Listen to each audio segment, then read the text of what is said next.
Hello, my name is George and I'm here to help you with your problems. Right now, we don't know how to start this segmentation, so I'm going to add data from my data collection. Let's choose a file. Acropyga, teeth. I click on this. Okay, it's in. I don't know what I pressed on earlier. Data? Okay, now we see that it's over here, right? Let's go to volumes. Let's make sure that everything's correct. Select the volume. Teeth. Okay. Threshold level. I'm sure you know what this is. It's like the background noise of it. You know, if you want, you can change it with this little lookup table. I keep it on gray, but sometimes I might have it a different color just in case I see very small things I can't find. Okay. You can also mess with this is to change the the portion of the black. I don't know what to say. You get it, right? Okay, background stuff. But that's not what you want. Segmentations. So I look at segmentations. Oh, okay. There's nothing there yet. You know why? Because you haven't edited it yet. Okay. First we add, then we paint. Oh, and also there's this little pin icon right here. You can click on it.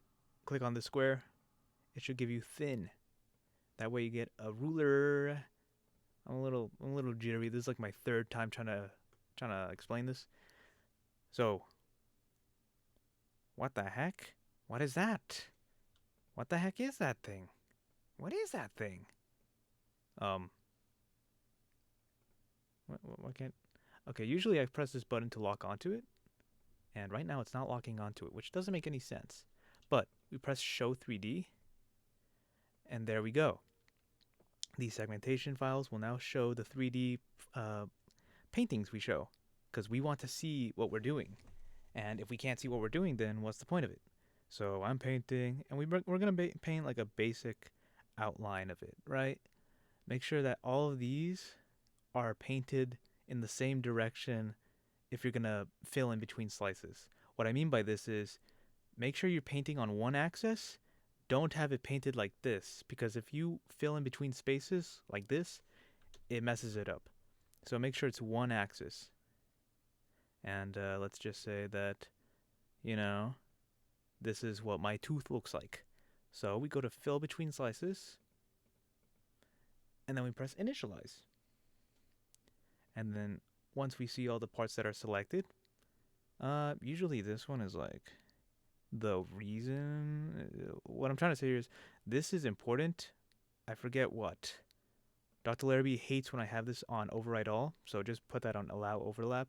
And intensity range, this is like for like if you want to fill in specific parts, like if certain parts of the tooth are outside that aren't reached through light, you can edit that area. Make sure that editable area is like everywhere. Okay, so we have fill in between spaces, apply. Hey, look, we got something. Okay, that filled. Now, what this is telling me is that maybe I'm not doing a good job performing my paintings. Maybe I need to do more. And so I will do more. Where is that?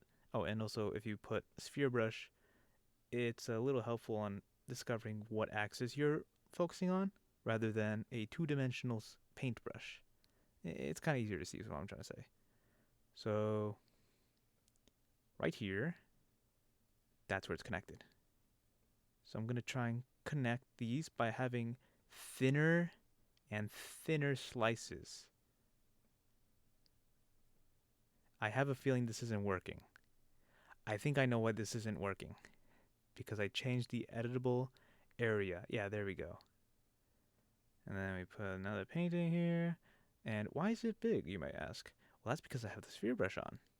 Without the sphere brush on, it's only going to do solid flat. But that's okay. You know, this isn't really much of your Mona Lisa final product. This is going to be your initializing fill in between slices type of deal.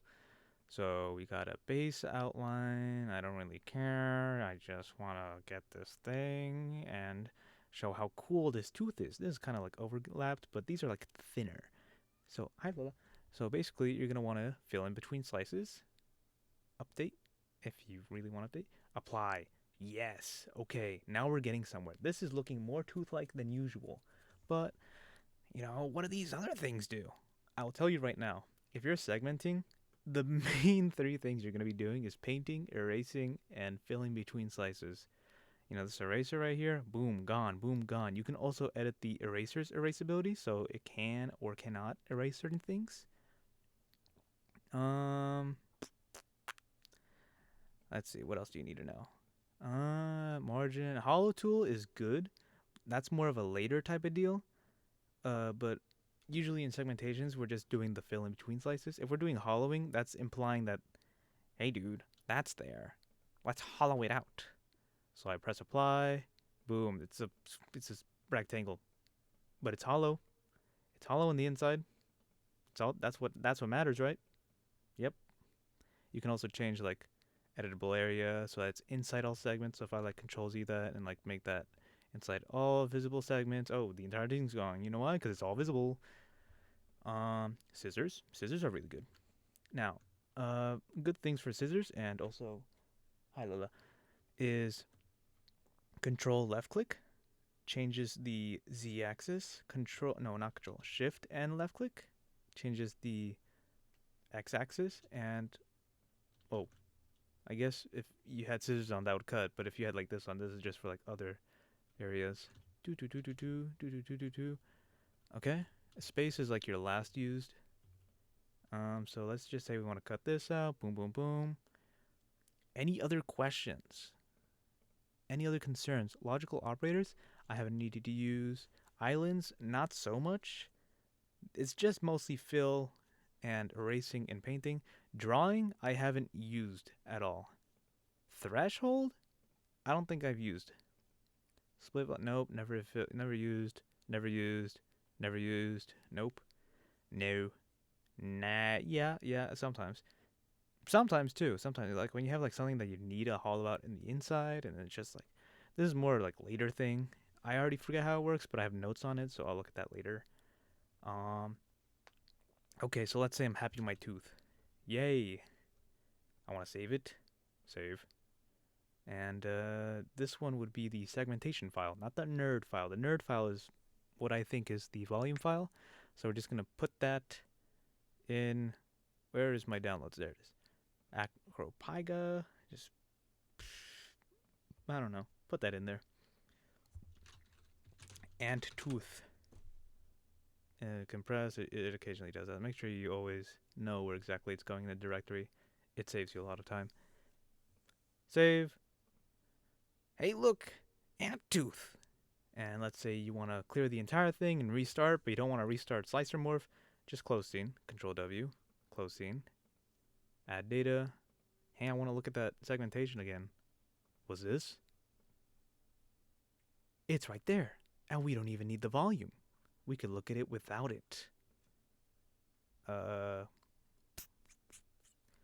As for other things, models and markups are more for landmarking. That's a later thing. Volumes, well, we don't have any right now. Segmentations. Rarely you're going to use this page, except if you want to export this as a STL file, which is what we use for the models and markups and landmarking.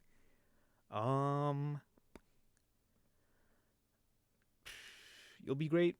You'll do fine. I don't really have much to talk about. Goodbye.